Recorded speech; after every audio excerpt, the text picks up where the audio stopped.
तो hello guys, welcome back to my channel Har Singh facts. तो आज मैं आपको बताऊंगा सप्लाई अंडर जीएसटी वाला चैप्टर। ठीक है, जैसा कि मैंने आपको पिछले वीडियो में बताया था कि मैं आने वाले वीडियोस में किस तरह लाइन बाय लाइन चैप्टर्स बताऊंगा। तो आज हम लोग सप्लाई अंडर जीएसटी के बारे में पढ़ेंगे। तो यहाँ से मैं टिक करवा देता हूँ, इससे पहले मैंने ये वाला वीडियो अपलोड कर दिया है। अब सप्लाई अंडर जीएसटी चलिए आज पढ़ते हैं और इसको ख़त्म करते हैं। बहुत ही इंटरेस्टिंग चैप्टर और मज़ा आएगा आपको, तो वीडियो लास्ट तक प्लीज़ देखिएगा प्लीज़। ओके, चलिए देखते हैं। तो सबसे पहले जानिए कि टैक्सेबल इवेंट क्या होता है। ठीक है, तो हमारे टैक्स लॉ में, किसी भी लॉ में, जैसे लॉ होता है ना नॉर्मल लॉ, तो इसी तरह टैक्स लॉ होता है जो जिसमें टैक्स के बारे में बताया गया होता है। तो टैक्स लॉ में बताया गया है कि टैक्सेबल इवेंट जब भी होगा तभी हम लोग उस पर इम्पोज कर सकते हैं टैक्स को। इम्पोज का मतलब होता है लगाना। ठीक है, अब टैक्सेबल इवेंट कब होगा? जब हम लोग सप्लाई करेंगे। और सप्लाई कब होगा, चलिए मैं आपको समझाता हूँ। जैसे कि एक इंसान है, ओके, एक इंसान है, उसने दूसरे इंसान को कोई सामान ट्रांसफ़र किया। ओके, इसको ट्रांसफ़र किया, तो और इसने इसके बदले में कुछ रुपए दिए। तो जब भी किसी इंसान ने किसी को कुछ दिया है और बदले में उसको कुछ मिला है, तो इसको हम लोग बोलते हैं सप्लाई। ठीक है, यानी कि जब भी सप्लाई या तो हो सकता है गुड्स का या फिर सर्विस का। ठीक है, गुड्स का मतलब होता है सामान और सर्विस का मतलब सेवा। ओके, तो ये होगा तब हम लोग सप्लाई मानेंगे और उसी पे गवर्नमेंट जो है वो टैक्स लगाएगी। ठीक है, अगर सप्लाई नहीं होगा तो गवर्नमेंट टैक्स लगाएगी किस पे? ठीक है, तो सबसे पहले पता करना पड़ेगा ना कि सप्लाई होता क्या है। तो इसके लिए सेक्शन बनाए हुए हैं। जिस तरह हम लोग कोई भी एक्ट को पढ़ते हैं तो उसमें सेक्शंस होते हैं ना, सेक्शन 1, सेक्शन 2, 3, 4 ऐसे करके। उसी तरह जीएसटी में भी सेक्शंस हैं। ओके, तो हम लोग सीजीएसटी एक्ट का सेक्शंस के बारे में पढ़ेंगे जिसमें बताया गया है डिफिनेशन ऑफ सप्लाई। ओके, तो चलिए शुरू करते हैं। तो क्या आपको ये पता है कि मैक्सिमम गवर्नमेंट चाहे ना तो 40% टैक्स जीएसटी में लगा सकती है। समझिए 40%, लेकिन 40% ऐसे नहीं लगाएगी। सी जीएसटी 20% और एस जीएसटी 20%। अब सी जीएसटी क्या होता है, एस जीएसटी क्या होता है, मैं आपको शॉर्ट में बताता हूँ। सी जीएसटी का फुल फॉर्म होता है central goods and services tax. Okay, और एसजीएसटी का मतलब होता है state goods and service tax. तो मैक्सिमम गवर्नमेंट जो है वो 20% सीजीएसटी और एसजीएसटी लगा सकती है, 20% और करेंटली 28% जो है वो मैक्सिमम रेट चल रहा है मार्केट में। ठीक है, मतलब गवर्नमेंट इतना में गुड्स और सप्लाई लगा रही है। आगे चलिए देखते हैं। मैक्सिमम सीजीएसटी रेट जो है वो 20% गवर्नमेंट लगा सकती है, यानी कि कैन बी लीवेड, लेकिन अभी 14% लगा के रखा हुआ है। ये एमसीक्यू में पूछ सकता है, बाकी ज़्यादा जरूरी नहीं है। आगे देखते हैं।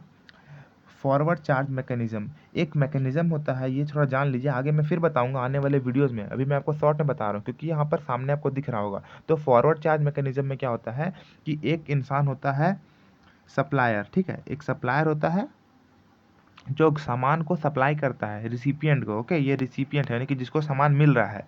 तो जब भी सप्लायर रिसिपिएंट को सामान देता है ना, तो सप्लायर की जिम्मेदारी है कि वो मान के चलिए 100 रुपये का सामान है, उस पर 18% का जीएसटी लगा रहा है, तो 118 रुपये का सामान हो गया ना। तो ये 18 रुपये जो है ना ये गवर्नमेंट को सप्लायर देगा। तो जब सप्लायर देता है तो फॉरवर्ड चार्ज मैकेनिज्म कहते हैं। और जब रिसिपिएंट को के माथे पे अगर आ जाता है कि नहीं, आपको 18 रुपये जो जीएसटी है वो आपको जमा करना है गवर्नमेंट को, तो इसको बोला जाता है रिवर्स चार्ज मैकेनिज्म। ओके, ये भी एक इम्पॉर्टेंट कॉन्सेप्ट है। जब सप्लायर देगा गवर्नमेंट को टैक्स तो फॉरवर्ड चार्ज मैकेनिज्म, शॉर्ट में एफसीएम बोलते हैं, एफसीएम। और अगर रिसिपिएंट देता है तो उसे हम लोग रिवर्स चार्ज मैकेनिज्म बोलते हैं। ओके, अब चलिए आगे हम लोग देखते हैं कि सप्लाई में सेक्शन कौन सा यूज हुआ है। तो सप्लाई में सेक्शन 7 के बारे में जिक्र हुआ है। सेक्शन 7 हमें बताएगा कि किसको सप्लाई मानेंगे किसको नहीं मानेंगे। सो सबसे पहले हम लोग देखते हैं section 7 sub section 1 clause A. इसको पढ़ने का तरीका होता है। ओके, ये मैं आपको किसी और वीडियो में बताऊंगा कि कैसे मैं इसको पढ़ रहा हूँ। तो अगर आपको जानना है तो कमेंट कर सकते हैं। तो चलिए आगे देखते हैं। तो sub section 7 sub section 1 clause A बताता है कि जनरल मीनिंग ऑफ सप्लाई क्या है, कि जब भी आप किसी को सामान दे रहे हैं और वो कोर्स और फर्दरेंस ऑफ बिजनेस में है। इसका मतलब कि आप किसी को सामान बेच रहे हैं। जैसे ये पेन है, मैंने इस पेन को, मेरा नाम हर्ष है और मैंने ये राम को ये पेन सेल किया, लेकिन मैंने इस इंटेंशन से सेल किया ना कि वो इंसान किसी और को भेजेगा, ये वाले पेन को वो किसी और इंसान को सेल करेगा। तो मैंने अगर उस इंटेंशन से उसको सेल किया है तो उसको बोला जाता है फर्दरेंस ऑफ बिजनेस। ठीक है, यानी कि आगे बेचने के लिए मैंने उसको दिया है और मैंने उससे कुछ पैसे भी लिए हैं, कंसिडरेशन चार्ज। तो कंसिडरेशन का मतलब होता है बदले में आपने उससे क्या लिया। ओके, तो कुछ कुछ वर्ड भी मैं आपको बताता जाऊंगा जो आपको आगे काम आएगा। ठीक है, तो कंसिडरेशन का मतलब होता है कि आपने बदले में क्या लिया। ओके, तो चलिए अब आगे देखते हैं। तो जब भी सप्लाई का बात हो तो सप्लाई का जो पहला सेक्शन मैं आपको बता रहा हूँ, इसमें याद रखिएगा कि फर्दरेंस ऑफ बिजनेस होना चाहिए, यानी कि सामने दूसरे को बेचने का इंटेंशन होना चाहिए और कंसिडरेशन हमें मिलना चाहिए। ओके, तो इसको हम लोग सप्लाई मान लेंगे। आखिर मैं थोड़ा इतना देर से जो सप्लाई सप्लाई वर्ड बोल रहा हूँ, क्यों ज़रूरी है सप्लाई जानना, ये आपको समझ में आ गया होगा। क्योंकि अगर आप सप्लाई का मतलब नहीं जानेंगे कि सप्लाई होता क्या है, तो गवर्नमेंट जो है वो उस पर टैक्स लगाएगी कैसे, कितना परसेंट का लगाना होता है उसको पता करना पड़ेगा ना, इसलिए सप्लाई का मतलब जानना ज़रूरी है।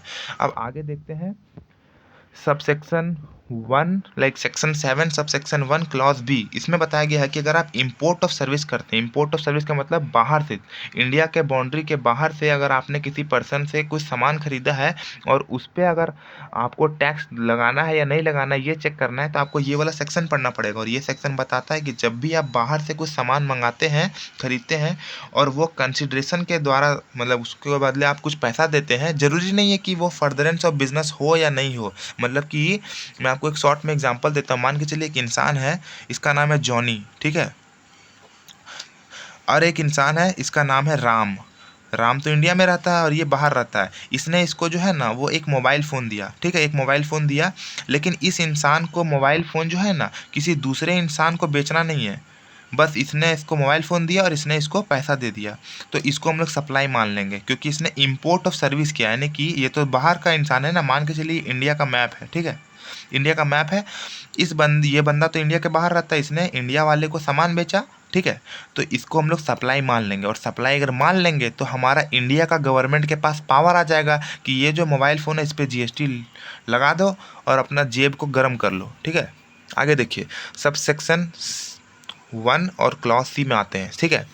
इसमें बताया गया है ना कुछ कुछ ट्रांजेक्शन्स को जिसको हम लोग डीम्ड सप्लाई मान लेंगे। क्या मान लेंगे? Deemed supply. डीम्ड सप्लाई का मतलब कि आप हमको कोई फ़र्क नहीं पड़ता है कि फर्दरेंस ऑफ बिजनेस में है या नहीं है, लाइक कंसिडरेशन मिला है या नहीं मिला है, चलेगा, ठीक है। अब वो कौन कौन सा है जिसको हम लोग डीम्ड सप्लाई मानेंगे, चलिए वो देखते हैं। मान के चलिए आपने, पहला बता रहा हूँ, शेड्यूल 1 में ये सब सारी बातें लिखी हुई, शेड्यूल 1 में, ओके, शेड्यूल 1 में ध्यान से देखिए, शेड्यूल 1 में तो permanent transfer of business asset. अगर आप कोई भी बिजनेस एसेट को, बिजनेस एसेट का मतलब आपका अगर कोई बिजनेस है, मान के चलिए आपका कॉफ़ी का शॉप है, कॉफ़ी शॉप में आपने मशीन लगाया होगा कॉफ़ी का, ठीक है, तो अगर आप उन मशीनों को बेच रहे हैं क्योंकि आपको मन नहीं कर रहा है बिजनेस करने का कॉफ़ी का, तो आप बिजनेस का सामान को अगर बेच रहे हैं और उसके बाद उसका आपने आईटीसी ले रखा है। अब आईटीसी क्या होता है आप ये पूछिएगा। आईटीसी जो है ना वो समझ लीजिए कि एक रिफंड है। रिफंड है कैसे? जैसे आप मार्केट में जाते हैं, 100 रुपये का मैंगो खरीदते हैं, लेकिन मैंगो का रेट मान के चलिए 80 रुपये था, तो 20 रुपये आपको वो रिफंड करता है ना। तो घर में आके आप मम्मी को क्या बोलिएगा कि हमको 80 रुपये में मैंगो मिला है, ये तो नहीं बोलिएगा कि 100 रुपये में मिला है। तो जो 20 रुपये है ना ये रिफंड आपको मिला ना, उसी को बोलते हैं आईटीसी, ठीक है। तो आईटीसी का कॉन्सेप्ट मैं आपको आने वाले वीडियो में बताऊँगा, अभी शॉर्ट में ऐसे ही समझ लीजिए। तो अगर आपने बिजनेस एसेट को बेचा है, ट्रांसफ़र का मतलब होता है वही बेचा है, और आईटीसी आपने अवेल कर रखा था, तो आप जो है वो एलिजिबल हो जाएंगे सप्लाई के अंडर में, यानी कि उसको हम लोग सप्लाई मान लेंगे। ज़रूरी नहीं है कि आपने कंसिडरेशन मिला है कि नहीं मिला है। अब आगे देखते हैं, अगर आपने सप्लाई ऑफ गुड्स या सर्विस किया है बिना कंसिडरेशन के, ठीक है, लेकिन वो इन द कोर्स और फर्दरेंस ऑफ बिजनेस में है और वो रिलेटेड पर्सन या डिस्टिंक्ट पर्सन से मिला है। अब आप पूछिएगा रिलेटेड पर्सन क्या होता है, डिस्टिंक्ट पर्सन क्या होता है, तो इसका मतलब रिलेटेड पर्सन का मतलब होता है ना, मान के चलिए कि आपने अपने रिश्तेदार से सामान खरीदा है, ठीक है, कोई भी सामान आपने अपने रिश्तेदार से खरीदा तो रिलेटेड पर्सन हो गया। और डिस्टिंक्ट पर्सन का मतलब होता है कि मान के चलिए आप पंजाब में रहते हैं, ठीक है, आप पंजाब में रहते हैं, आपने वहाँ पर जीएसटी में रजिस्ट्रेशन ले लिया, ठीक है, पंजाब में, और आप झारखंड में भी रहते हैं, ठीक है, झारखंड में भी आपका एक शॉप है, तो वहाँ पर भी आपने रजिस्ट्रेशन ले रखा है, तो ये दोनों डिस्टिंक्ट पर्सन हो जाएंगे। तो अगर ये वाला दुकान का सामान आप यहाँ पर बेच रहे हैं ना, तो इसको भी सप्लाई मान लेंगे, ठीक है। ये हो गया हमारा शेड्यूल 1 चल रहा है अभी। चलिए मैं इसके बारे में और आपको दिखा रहा हूँ, बुक से दिखाता हूँ मैं। आपको हैंड राइटिंग नहीं समझ में आ रहा होगा तो सॉरी, उसके लिए आप बुक से रेफ़र कर सकते हैं, ओके। यहाँ पर मैं आपको इतना दूर पढ़ा चुका हूँ, सेक्शन 1B, तो ये वाला बता रहा हूँ मैं। तो परमानेंट बिजनेस, ये देखिए आप डायग्राम से और अच्छे से समझ में आएगा। पहला मैंने आपको बताया कि बिजनेस एसेट को अगर आप बेच रहे हैं परमानेंटली और उसका इनपुट टैक्स क्रेडिट आपने अवेल कर रखा है, ठीक है, तो उसको डीम्ड सप्लाई मान लेंगे, ठीक। दूसरा मैंने आपको बताया कि अगर आप रिलेटेड पर्सन, ठीक है 1 और रिलेटेड पर्सन 2, ये दोनों आपस में सप्लाई ऑफ गुड्स और सर्विस कर रहे हैं, ज़रूरी नहीं मतलब कि कंसिडरेशन मिला है या नहीं मिला है, बस फर्दरेंस ऑफ बिजनेस होना चाहिए, तो उसको हम लोग डीम्ड सप्लाई मान लेंगे। ठीक है, इसका एक एक्सेप्शन है।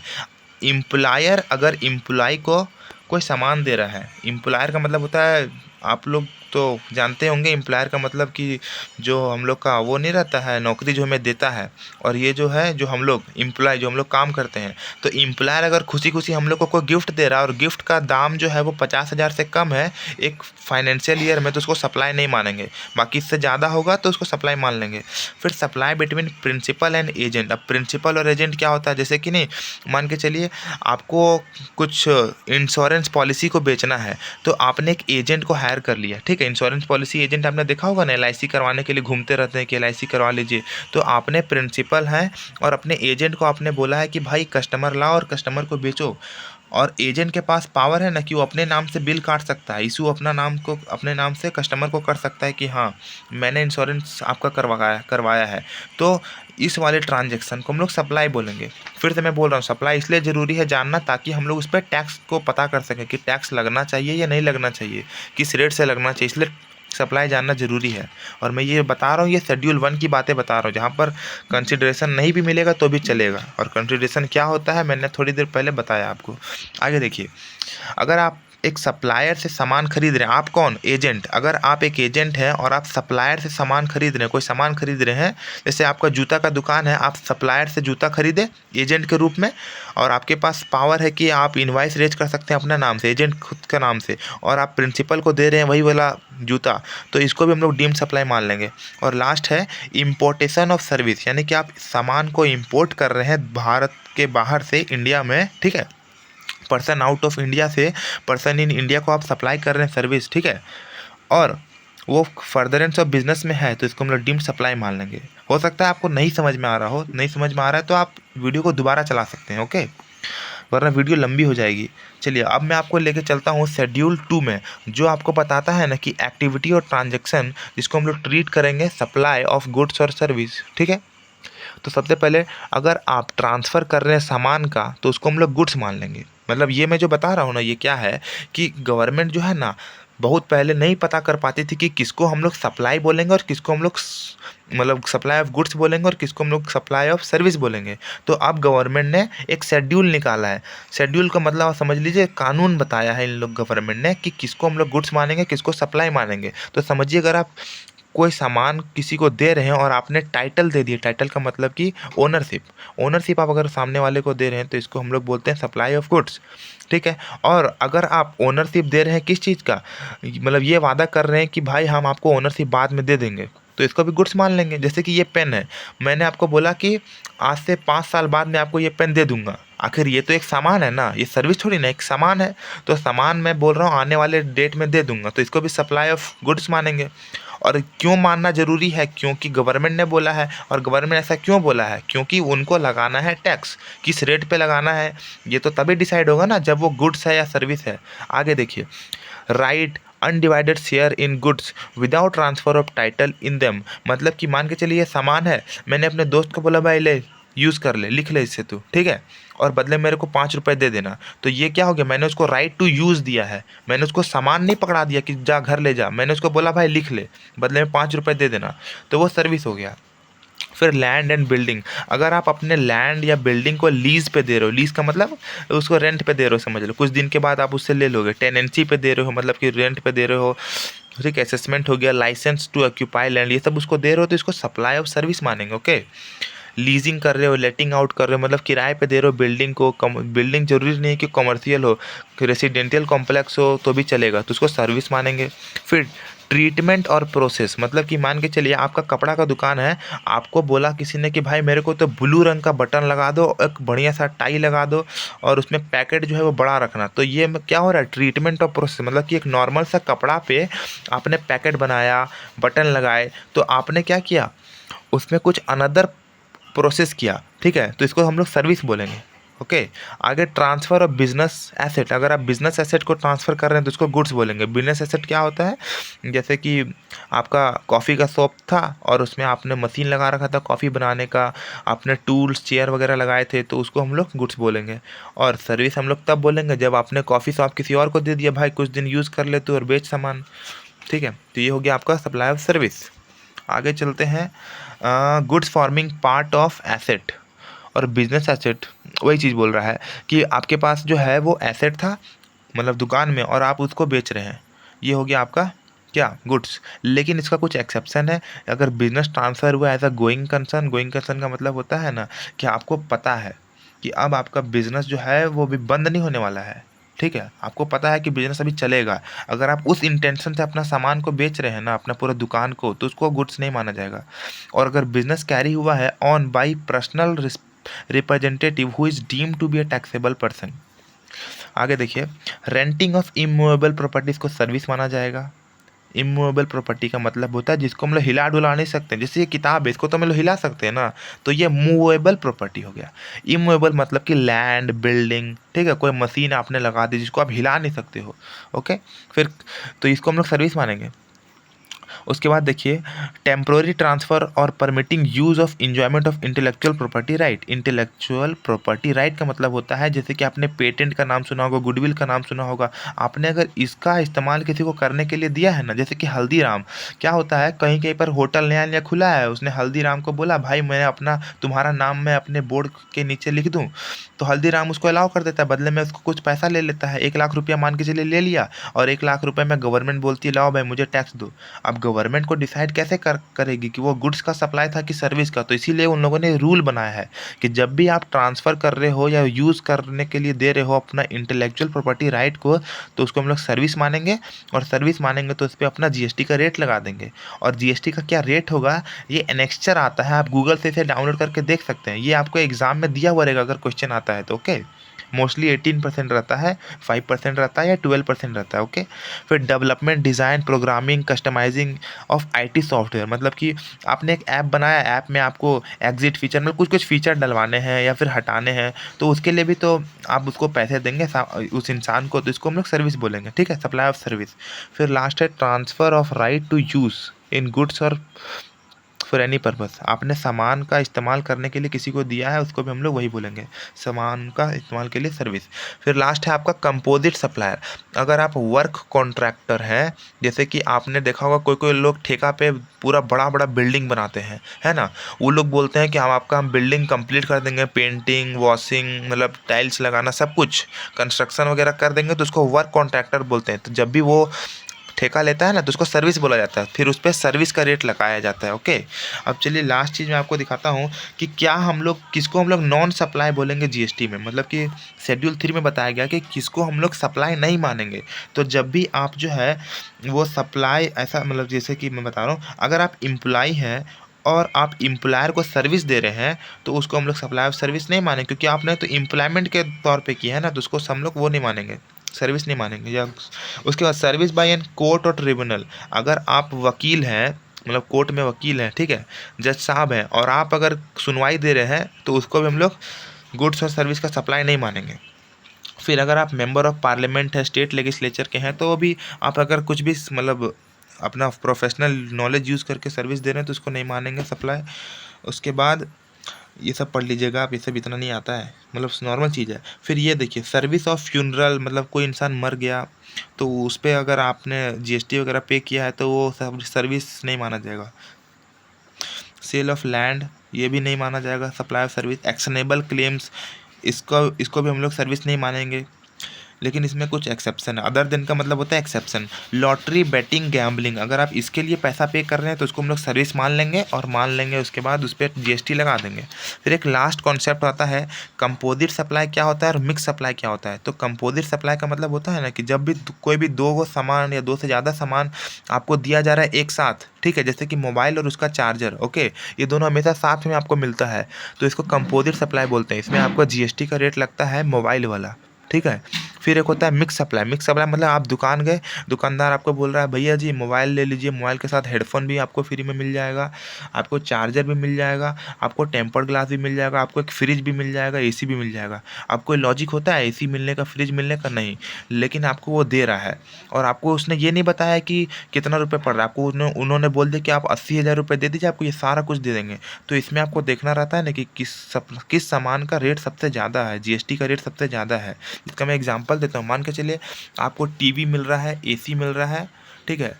फ्रिज मिल रहा है, इसमें 18% का रेट है जीएसटी का, इसमें मान के चलिए 12% और इसमें 14%। तो गवर्नमेंट बोलती है 18, आपने अगर इन तीनों के लिए मान के चलिए 1 लाख रुपए दिए हैं, तो हम लोग इस पे 18% का जीएसटी लगाएंगे। जो हाईएस्ट रेट रहेगा ना, उस रेट पे आपको अब जीएसटी पे करना पड़ेगा।